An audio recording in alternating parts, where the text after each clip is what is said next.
Hello friends, എല്ലാവർക്കും എൻ്റെ YouTube ചാനലിലേക്ക് സ്വാഗതം. ഇന്നത്തെ എൻ്റെ വീഡിയോ എന്ന് പറഞ്ഞാൽ കടച്ചക്ക മസാലക്കറിയാണ്. ഇതിന് ചീമച്ചക്ക എന്നൊരു പേരും കൂടെ ഇവിടെ ഞങ്ങളുടെ നാട്ടിലൊക്കെ വിളിക്കാറുണ്ട്. ഈ ചക്ക വെച്ചിട്ട് തോരൻ വയ്ക്കാം, അവിയൽ വയ്ക്കാം, തീയൽ വയ്ക്കാം, പുഴുങ്ങി കഴിക്കാം. വളരെ ടേസ്റ്റി ആയിട്ടുള്ള ഒരു ചക്കയാണിത്. അതോടൊപ്പം തന്നെ ഇത് നമുക്ക് വളരെ പെട്ടെന്ന് ഒരു കറി തയ്യാറാക്കാൻ പറ്റിയതും കൂടെയാണ്. കാരണം എന്ന് പറഞ്ഞാൽ ഇതിന് വേവ് കുറവാണ്.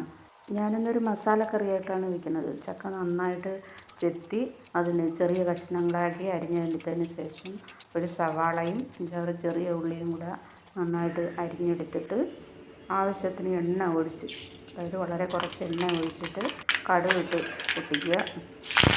കുറച്ച് കറിവേപ്പിലയും കൂടെ ഇട്ട് 2 വറ്റൽ മുളക് ഇട്ട് കൊടുക്കുക. അത് കഴിഞ്ഞ് ഇഞ്ചി വെളുത്തുള്ളിയും കൂടെ കുറച്ച് ഇട്ട് അതും കൂടെ ഒന്ന് സോട്ട് ചെയ്തെടുക്കുക. അതിനുശേഷം അരിഞ്ഞ് വെച്ചിരിക്കുന്ന ചെറിയ ഉള്ളിയും സവാളയും കൂടെ അതിനകത്തിട്ട് കുറച്ച് നേരം വഴറ്റണം. കുറച്ച് നേരം ഒന്ന് അടച്ച് വയ്ക്കണം. അപ്പം ഉള്ളി അതിൻ്റെ പാകത്തിനായിട്ട് വരും. അത് കഴിഞ്ഞ് നമുക്ക് പൊടികൾ ചേർക്കണം.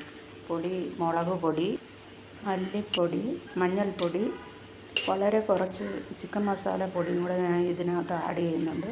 അപ്പോൾ അതും കൂടെ ഇട്ടിട്ട് നന്നായിട്ടൊന്ന് വഴറ്റിയതിന് ശേഷം ആവശ്യത്തിനുള്ള വെള്ളം ഒഴിച്ചതിന് ശേഷം ഒന്ന് ഇളക്കി. ഇതിന് ചക്കയ്ക്ക് വേവ് കുറവാണ്, അതുകൊണ്ട് ചക്ക തട്ടിയതിന് ശേഷം അത് നന്നായിട്ട് ഇളക്കി കുറച്ച് നേരം അടച്ചു വയ്ക്കണം. അപ്പം വളരെ കുറച്ച് സമയം മാത്രം മതി, പെട്ടെന്ന് വേവും. അതുകൊണ്ട് ഇടയ്ക്കൊന്ന് അടപ്പ് തുറന്ന് നോക്കിയതിന് ശേഷം ഉപ്പ് കുറവാണെങ്കിൽ ആവശ്യത്തിനുള്ള ഉപ്പ് ചേർത്തിട്ട് ഒന്നും കൂടെ അടച്ചു വെച്ച് വയ്ക്കും.